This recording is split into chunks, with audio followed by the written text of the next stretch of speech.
Olá, meu nome é Alexandre Naime Barbosa e gostaria de dar as boas-vindas à atividade Hepatites Virais Agudas, discussão baseada em casos clínicos, voltada para fornecer elementos básicos de conexão entre fundamentos biológicos e a prática clínica para alunos de medicina do quarto ano.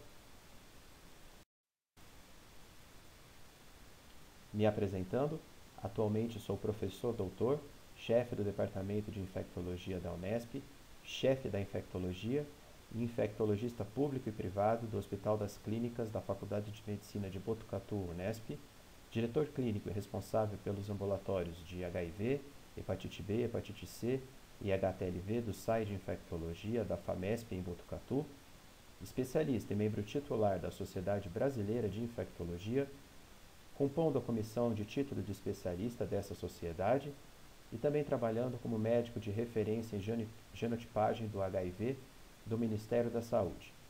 Declaro não ter potenciais conflitos de interesse na atual apresentação. Gostaria também de convidar a todos para acessar os slides dessa aula e muitos outros conteúdos no meu website de repositório www.drbarbosa.org, cuja missão se baseia em ensino, treinamento de estudantes e profissionais da área da saúde, extensão, facilitar o contato da população em geral com conceitos científicos, científico, fomentar a discussão científica e compartilhar material didático. Em relação ao conteúdo, os dados dessa apresentação estão referenciados em respeito ao autor original, sendo que está permitido o uso do material, desde que citada a fonte. Em caso de dúvida, fale com o autor e conheça o seu projeto didático no website www.drbarbosa.org. O objetivo dessa discussão é fornecer uma abordagem teórico-prática envolvendo contextualização clínica, agentes causadores de hepatites agudas, fisiopatologia e história natural da doença, diagnóstico clínico e laboratorial, manejo terapêutico geral, discussão final. Lembrando que o tópico tratamento específico das hepatites virais faz parte de uma outra discussão já disponível. Como caso clínico contextualizador, temos um indivíduo de 24 anos, masculino, natural e procedente de Itatinga, que é encaminhado ao pronto-socorro do HC Unesp com queixa de amarelamento progressivo. Ele conta que tudo começou há cerca de 3 semanas, com perda de apetite e enjoos, tendo apresentado vômito por vezes. Refere também nesse período fraqueza, dores pelo corpo e articulação, com grosseiros na pele. Como os sintomas eram leves, ele não procurou atendimento e também não se medicou. Há 4 dias notou que a urina ficou mais concentrada e sua mãe o alertou sobre o amarelamento de pele e dos olhos. Diz que está assustado e ter procurado o pronto-socorro hoje pela manhã porque evacuou fezes brancas e achava que estava com hepatite. Informa ter tido cachumba e catapora na infância e também conta que já teve uma hepatite com 6 anos, mas não sabe o tipo. Acha que recebeu todas as vacinas, mas não porta o cartão. Trabalha como auxiliar de serviços gerais na prefeitura, negando internações, cirurgias ou transfusões prévias. Refere ter tido várias parceiras sexuais, algumas sem preservativo. Refere também verrugas no pênis há 2 anos que foram queimadas, negando outras ISTs, infecções sexualmente transmissíveis. Negava sexo com homens ou profissionais do sexo, uso de drogas ilícitas por qualquer via, ou mesmo compartilhamento de objetos íntimos do tipo escova de dente e lâmina de barbear. Referia a etilismo social, 4 latas de cerveja em finais de semana, negando hepatite, conhecidas na família, ou tabagismo. O paciente se apresenta em bom estado geral, eupineico acianótico, com uma icterícia 3 cruzes em 4, apresentando um racho urticariforme bastante tênue em tronco e membros. Há icterícia verdínica nas conjuntivas e o fígado está palpável a 1 cm do rebordo costal direito, um pouco consistente e doloroso. O restante do exame físico não apresenta alterações. O colega plantonista de Itatinga enviou junto com o paciente os seguintes exames que foram colhidos hoje. Nota-se importante aumento das aminotransferases, principalmente ALT, e também um aumento importante das bilirrubinas. principalmente a bilirrubina direta. Em relação às enzimas canaliculares, elas estão no limite superior da normalidade ou discretamente tocadas. A última observação pertinente do quadro laboratorial é uma discreta leucopenia. Para iniciar a orientação da discussão do caso clínico contextualizador, tem-se as seguintes perguntas. O plantonista do pronto-socorro do Hospital das Clínicas pensou em hepatite aguda por vírus como hipótese diagnóstica principal e icterícia obstrutiva como diagnóstico diferencial. Você, como especialista, analisando os dados clínicos, epidemiológicos e laboratoriais, concorda com essas hipóteses? Quais outras informações seriam importantes para diferenciar entre essas duas hipóteses? Você acha necessário solicitar mais algum exame no contexto da emergência? Qual seria a sua conduta diagnóstica e terapêutica para o caso? Você internaria o paciente? Lembrando dos vírus hepatotrópicos, qual seria em ordem decrescente os mais prováveis para esse paciente? Os dados epidemiológicos exigem investigação de outras doenças? Quais seriam? Dentre os principais patógenos causadores de hepatites agudas, se destacam os vírus chamados de hepatotrópicos, conhecidos como vírus da hepatite A, vírus da hepatite B, vírus da hepatite C, vírus da hepatite D e vírus da hepatite E. Outros vírus podem causar menos frequentemente hepatites agudas, tais como citomegalovírus, Epstein-Barr vírus, outros vírus da família herpes e muitos outros agentes virais de infecções muito comuns. Existe ainda as hepatites agudas causadas por arbovírus, classicamente a deflagrada pelo vírus da febre amarela, da dengue e outros ainda não existentes no Brasil, como o ebola. Dentre as principais características dos vírus hepatotrópicos temos vírus da hepatite A, transmissão oral fecal, principalmente pelo consumo de água não potável contaminada com dejetos carregadores de vírus, ou uso dessa água para lavar alimentos, legumes, frutas, ou ainda higiene bucal ou sexo oral anal. Por conta das características da transmissão, é mais comum em crianças e adultos jovens de locais com grande concentração de pobreza, com baixo índice de saneamento básico ou em populações mais vulneráveis, como homens que fazem sexo com homens. Tem comportamento geralmente bastante leve na infecção aguda, raramente evoluindo com hepatite fulminante e com ótimo prognóstico, como eliminação viral espontânea permanente, cura esterilizante, com aquisição de imunidade pós-infecção perene, não havendo, portanto, cronificação. Como profilaxia, em casos de pós-exposição em imunossuprimidos, existe a possibilidade de infusão de imunoglobulina hiperimune para o vírus da hepatite A, e em não expostos, deve-se realizar a vacinação, principalmente nos grupos de maior susceptibilidade ou viajantes para áreas endêmicas. Já em relação ao vírus da hepatite B, temos como principais características transmissão por relação sexual desprotegida, contato ou infusão de sangue contaminado ou hemoderivado, compartilhamento de seringas e agulhas ou exposição ocupacional de profissionais de saúde a material contaminado com sangue de infectados e transmissão materno-fetal. Por conta das características da transmissão, é mais comum em adultos jovens e em populações mais vulneráveis, como usuários de drogas injetáveis. Tem comportamento que pode ser mais agressivo na infecção aguda, podendo causar hepatite fulminante em até 1% dos casos, e também cronificação em cerca de 5 a 10% dos expostos, que podem evoluir para cirrose e ou hepatocarcinoma. O modelo de cura, quando presente, é funcional, com produção de anticorpos neutralizantes. Como profilaxia, em casos de pós-exposição em imunossuprimidos, existe a possibilidade de infusão de imunoglobulina hiperimune para o vírus da hepatite B, e em não expostos, deve-se realizar a vacinação, principalmente nos grupos de maior suscetibilidade. Em relação ao vírus da hepatite C, temos como principais características de transmissão contato ou infusão de sangue contaminado ou hemoderivado, compartilhamento de seringas e agulhas ou exposição ocupacional de profissionais de saúde a material contaminado com sangue de infectados.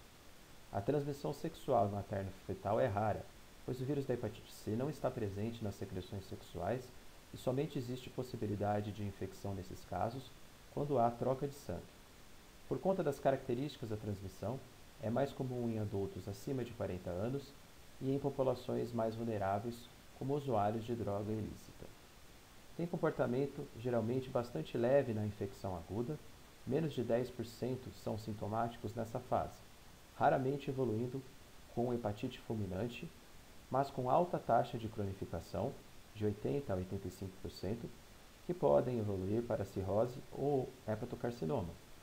Quando há cura, em 15% a 20%, o modelo de cura é esterilizante, baseado em resposta imunicelular, principalmente. Não há vacinas ou imunoglobulinas para a profilaxia, mas em casos de infecção aguda, existe a possibilidade de tratamento específico com drogas de ação direta nessa fase, com aumento da taxa espontânea de cura de 15% para 95%. O vírus da hepatite D é dependente do vírus da hepatite B para sua infecção.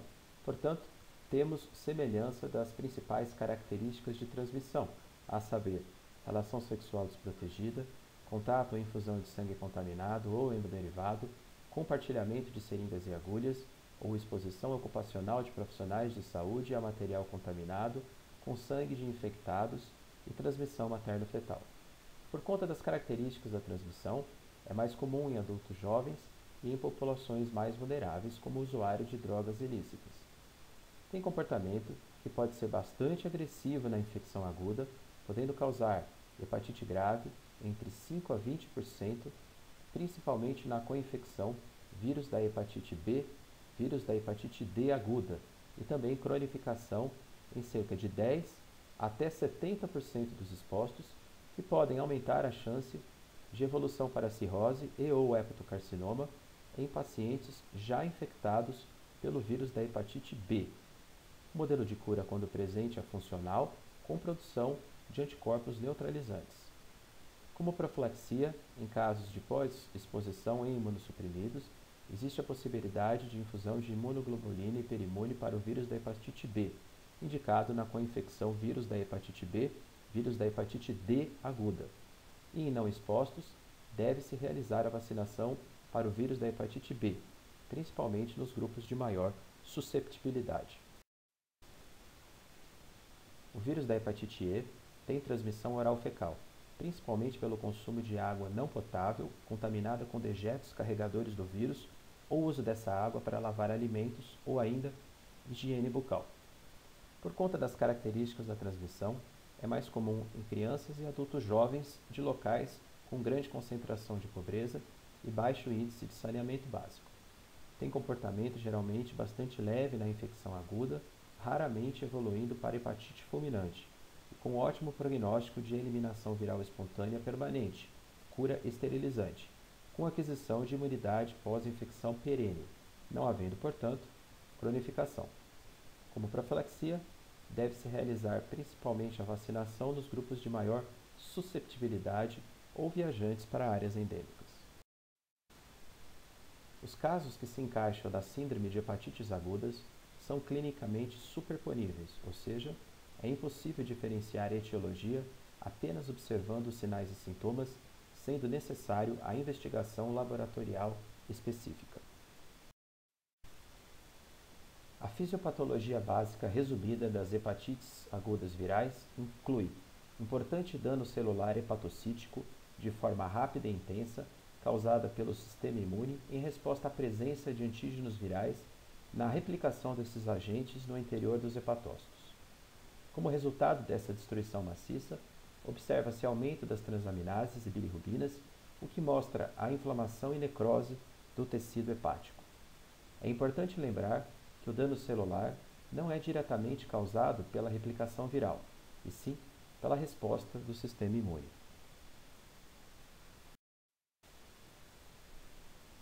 A primeira fase clínica das hepatites agudas virais é a fase prodrômica, onde estão presentes sinais e sintomas inespecíficos, como febre, cansaço, náusea, vômito e perda do apetite, que duram entre 3 a 9 dias.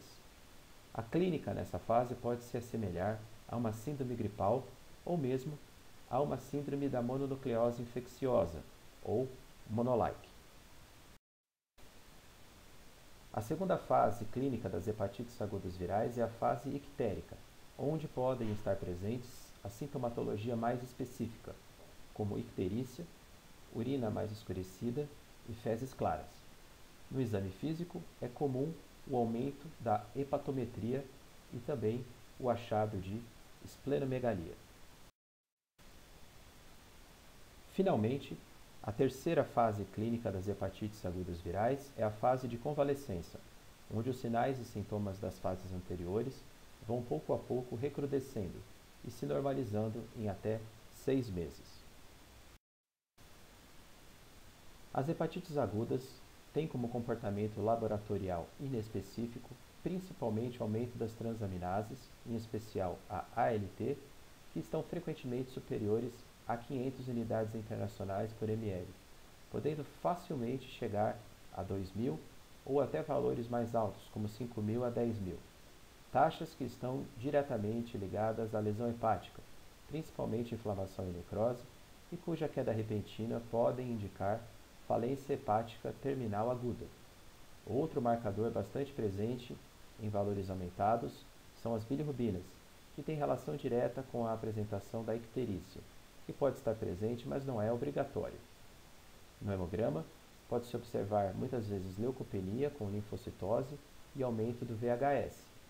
Na urina 1, geralmente nota-se aumento da bilirrubina, enquanto nas fezes, devido à perda do esterco bilidogênio, pode haver esbranquiçamento do material fecal.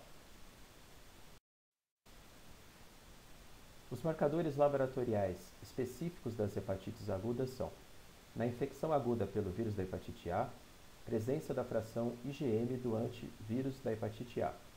Na infecção aguda pelo vírus da hepatite B, presença do AG-HBS e do anti-HBC IgM. Na infecção aguda pelo vírus da hepatite C, devido ao fenômeno da janela sorológica, o teste confirmatório é o PCR-RNA-VHC, principalmente nas primeiras semanas de sintomas ou na pós-exposição. Na infecção aguda pelo vírus da hepatite D, presença do AG-HBS e do anti-VHD IgM, seguido de PCR-RNA-VHD ou AG-VHD. Na infecção aguda pelo vírus da hepatite E, anti-VHE IgM. Na história natural do vírus da hepatite A, após o contato com o vírus do D0, nota-se o início da presença do anti-VHA IgM a partir do D7, sendo que os sintomas surgem um pouco mais tardiamente, por volta do início da segunda semana, sendo então que, na hepatite pelo vírus A, não há janela sorológica em relação à apresentação da sintomatologia. Tanto o PCR-RNA nas fezes, como o aumento das transaminases pode ser detectado anteriormente à apresentação dos sintomas, o que indica transmissibilidade e lesão hepática, respectivamente. Entre a segunda e a terceira semana após o contato, começa a se positivar o antivírus da hepatite A IgG, sendo que o IgM aos poucos vai decrescendo, no sentido em que o paciente evolui para a convalescência, com erradicação completa da replicação viral, no conceito do modelo de cura esterilizante, sem risco de reativação da primo-infecção.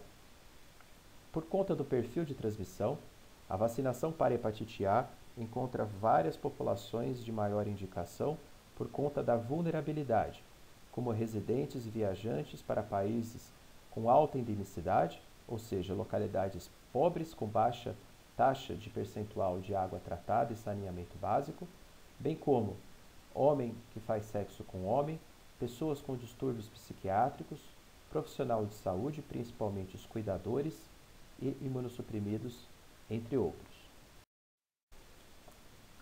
Na história natural do vírus da hepatite B, após o contato com o vírus do D0, nota-se o início da presença do AG-HBS a partir da semana 4, seguido do AGHBE, marcador de replicação do vírus selvagem, sendo que os sintomas surgem um pouco mais tardiamente, por volta da 6ª a 8ª semana, juntamente com um anti-HBC, fração IgM e IgG. Então, na hepatite pelo vírus B aguda, não há janela sorológica em relação à sintomatologia.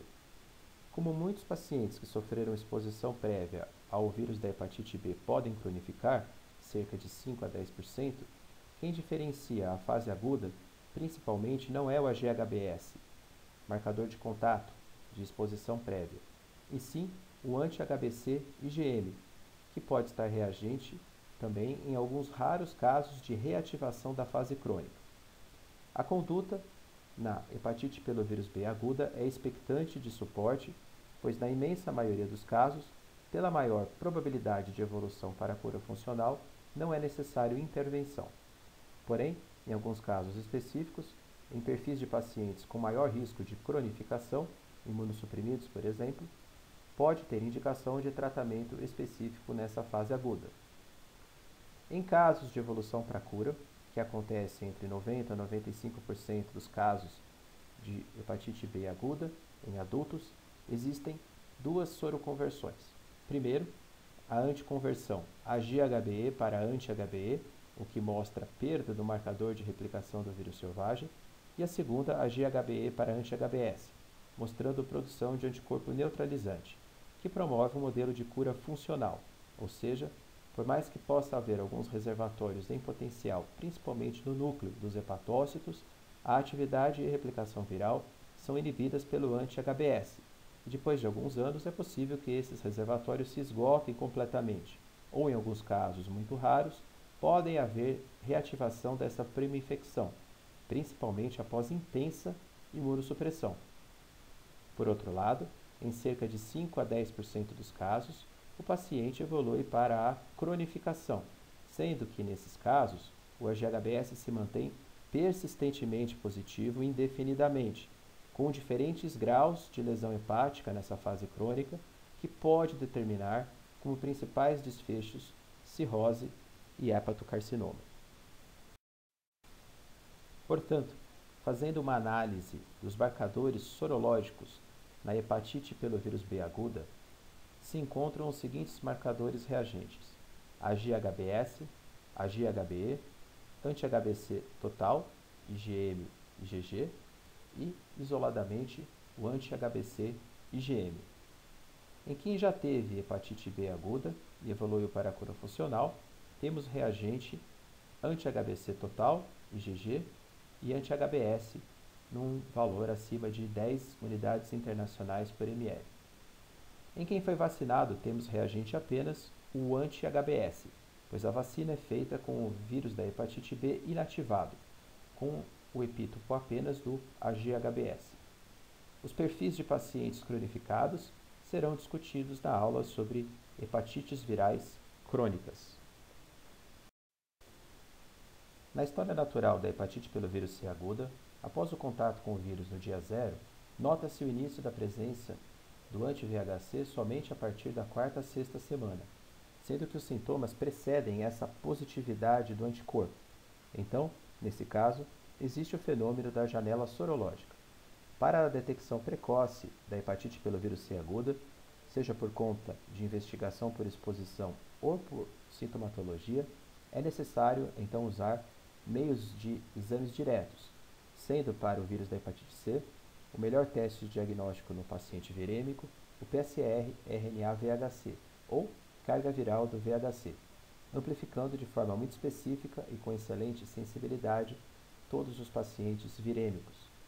É importante lembrar que somente 10% dos pacientes com hepatite pelo vírus C aguda exibem sintomatologia nessa fase. A discussão dos fatores de vulnerabilidade ao VHC serão mais abordadas na aula de hepatites virais crônicas. Na hepatite pelo vírus C aguda, caso o paciente não negative o PCR-RNA-VHC entre o 1º e o 3º mês, o tratamento antiviral específico está indicado, pois aumenta a chance de eliminação viral, que no basal é de apenas 15 a 20%, para 95% ou até 99%.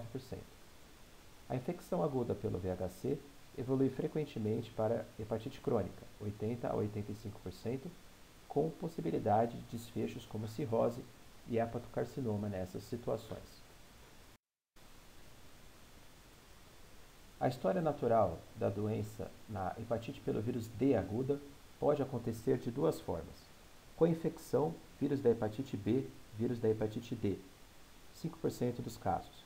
Situação em que o paciente se infecta com os dois vírus ao mesmo tempo, geralmente mais grave em termos de evolução na fase aguda, porém com taxas de cura funcional em torno de 90% em adultos, evitando a problemática da infecção crônica.